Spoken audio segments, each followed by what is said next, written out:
In 1943, while the world was at war, 3 million people died of hunger in Bengal. They didn't die from a lack of food, but from a lack of mercy. In 1915, 250,000 soldiers were lost in the failed Gallipoli campaign, a plan born from one man's ego. This man is often called the savior of democracy and the greatest Briton. But behind the cigar smoke and the V for victory sign, there are darker records. Records of racism, colonial violence, and a cold indifference to human life outside of Europe. He claimed he had his own reason. Today, we look at the cold, hard facts. Mr. Churchill, you are famous for saving the world from the Nazis. People see you as a hero. I did what was necessary. I stood alone when others were afraid. I protected civilization itself. But whose civilization? In 1943, 3 million people in India died of hunger. You took their grain and sent it to Europe for buffer stocks. You let them starve. There was a war, sir. We needed to feed our soldiers. Logistics are difficult in a global conflict. But you had ships. Other countries offered food. You refused. You even joked about it, saying it was their own fault for breeding like rabbits. Is that protecting civilization? India was a part of the empire. The empire's needs come first.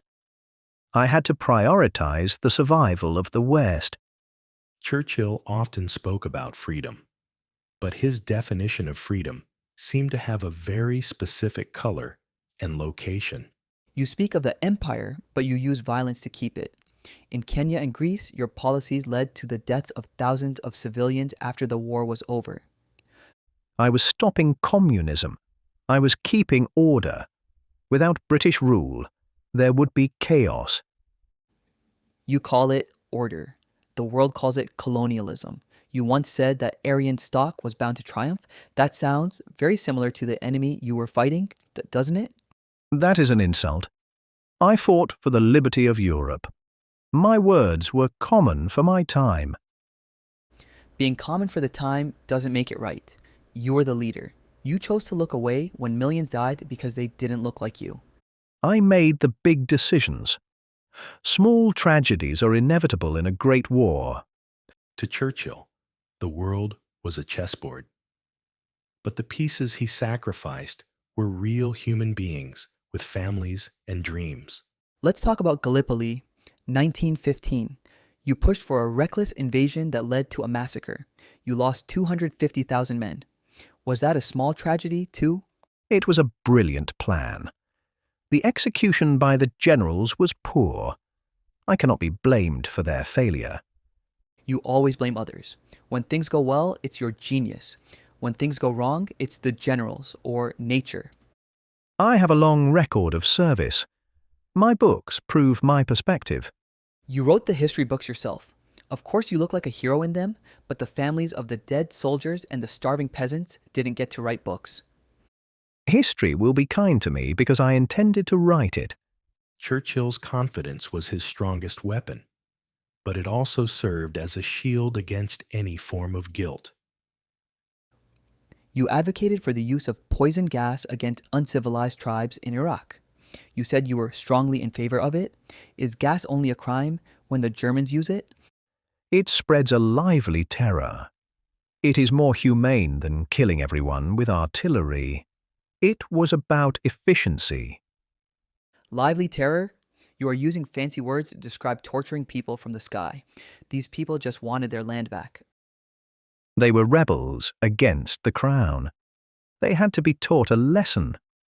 You talk about lessons, but you never learned one yourself.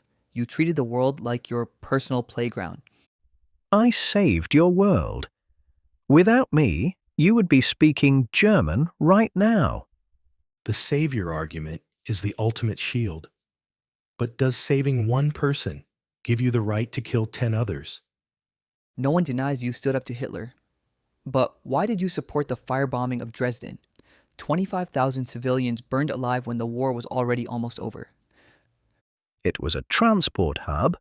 We had to break their spirit. It was a city full of refugees. There were no major factories there. It was revenge, wasn't it? You just wanted to show your power. In war, there is no such thing as too much power. And that is your true face. You didn't hate tyranny. You just wanted to be the one in charge of it. I am a Victorian. I believe in the greatness of Britain. If that makes me a villain in your modern eyes, so be it. As the pressure mounts, the mask of the noble statesman begins to slip, revealing a man obsessed with his own legend. You claim to be a man of high strategy, a man who sees what others don't. So, here is my final question. Ask it. I have nothing to hide. In 1943, when the Secretary of State for India pleaded with you to send food to Bengal, you wrote a note in the margin of the report. You didn't ask about the death toll. You didn't ask about the children. You simply wrote, if food is so scarce, why hasn't Gandhi died yet? That wasn't a strategic decision, Mr. Churchill. That wasn't about the war effort. That was pure, petty spite. You were so blinded by your hatred for Indian independence that you wished for the death of a man while millions of his people were actually dying. Isn't it true that your grand reasons were just a cover for your personal prejudices? I had a war to win. I don't have time for your moralizing. You had time for a joke about a dying population. Your logic didn't fail. Your humanity did. Winston Churchill saved Britain. That's not in question. His leadership rallied a nation against genuine evil. But millions of non-white people died because of his decisions and beliefs. He didn't see them as fully human. He called them animals, insects, inferior races. We can acknowledge his role in defeating Hitler while recognizing his racism killed millions. He wasn't just a man of his time. Many of his contemporaries were horrified by his views. His own government pushed back against his racism. History gives him credit for the good, but history must also record the evil. The children who starved, the villages bombed, the camps, the torture, the millions dead. He had his reasons: empire, glory, British supremacy, war necessity. But in the end, those reasons meant some human lives matter more than others. I had my own reasons, but history is the ultimate judge. I'll see you in the next interview.